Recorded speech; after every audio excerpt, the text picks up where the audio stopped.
Hi everyone, welcome back to my channel. My name is Bob. Today I'll be showing you how to troubleshoot the HP Mini desktop Core i5.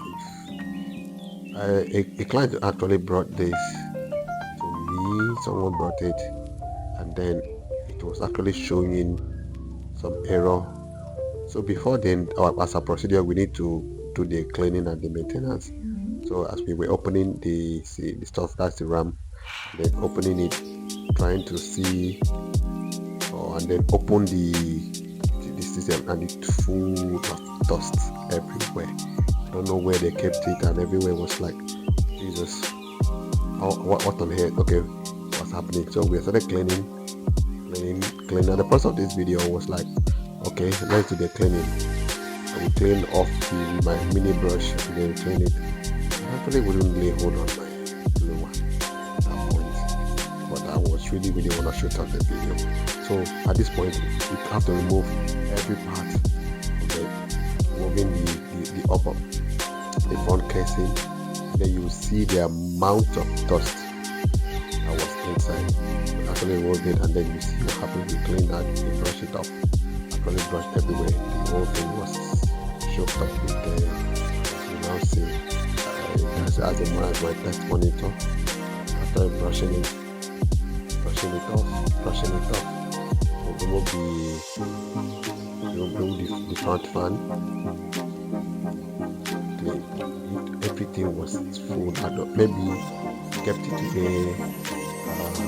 The dust, I think, but this was just like healthy for the system. Being the mini doesn't mean that you should just drop it anyhow and do whatever. So it was quite a huge dust. Then keep brushing. We actually removed everything, as you can see in the video. So it's a step by step. When the client gives you a job, you don't just do what they ask to do. Try as much as possible for you to take care of other issues, and that also give you a credit. Even if it's your own PC, it's just a PC for yourself. So once in a while, do a routine. Then I remove the hard drive, clean the settings, clean everywhere. Then we fix it back, and then we will now put back, clean this everywhere. It's actually working. And that's the other part of the video we'll be showing, because we have to actually clean, but have to actually also maintain the processor as well. So that's the power plug. Now plug it. We are at this point, we don't know the problem of the system. All we need to just to make sure the whole system is clean.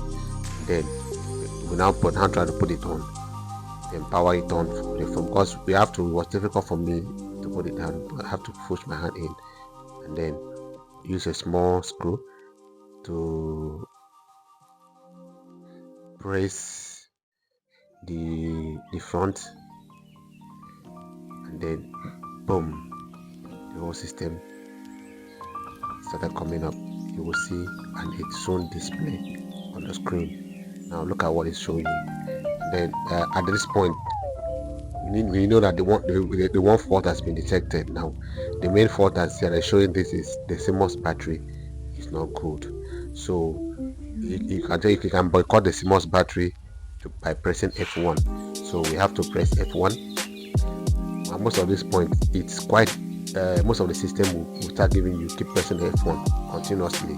So if you keep pressing it, tapping it like 3 to 4 times, it will jump off that F1. Yes, actually it will just jump it off. Now it goes showing up again. So multiple pressing the F1. If your system just showing this at that point, so you can also go get a CMOS battery, and then you replace it. You see, I have to tap it multiple times for the thing to clear up. At this point now, we now find out that this system has issues with the booting. Right? 2 things happen here.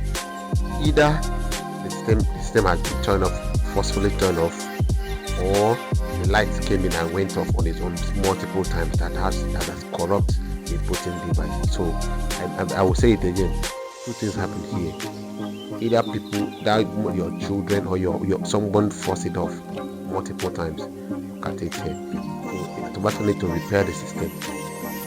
But at this point now, there are other things that is already okay. There's other thing that's really a fault, which I will have not have. Maybe at the end of this video I'm going to tell you about it. So you now see I try repairing this multiple times.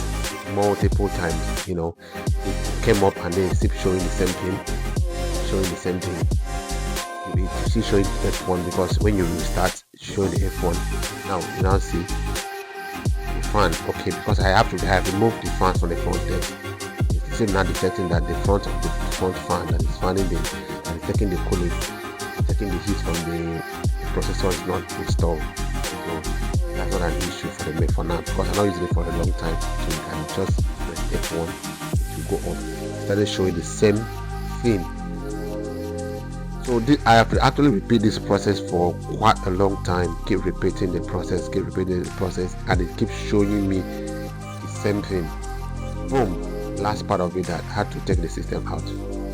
I had to use my software to check the drive, and the drive shows this, and the drive is bad. So if you have missing, please test your drive, and you know whether the drive is faulty, or you can also put a new window.